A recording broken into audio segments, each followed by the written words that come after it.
Take a person from 1901, for instance, looking at someone from 2001.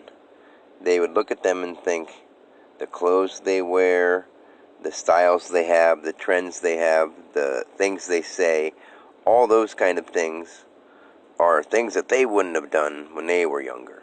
Okay, now, with a very open mind and a attempt at using your creativity at a level you've never used it.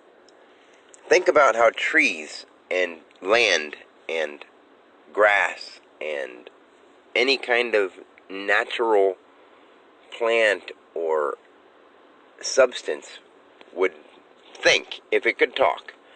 And if a tree and a rock looked at a building and said, 100 years ago, we were this, and now their predecessor, or like their children, basically, or actually their parents were turned into buildings, and the children are looking at the parents, but then some of them are still alive because they keep growing and producing more, so they're seeing themselves from the past, present, and the future. Like, the trees are seeing themselves in the future, the buildings are seeing themselves in the past, and what's going on right now is the present.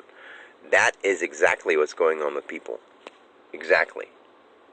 Nature is happening in all those forms in every single way. Like, we're combining those nature things with the new nature things that we have and increasing them more with our energy and our thought and our creativity, with our mind and our thoughts. Using the outside, external, invisible forces that we have, we are not manipulating them in a negative way, but using them and turning them into new things, new ideas. But instead, with the fear-based ideas we have, we're adding that little thought of fear, the belief of fear into the things we have, and that's what causes anything to fail. Like, it's just, failure is fear without ILU. Think about it. If you take out the F, the E, the A, the R of failure, what do you have left? ILU. Take out the I love you, and fear turns into failure. Put in the love, and it's just fear. Put in more love, and you don't have any more fear.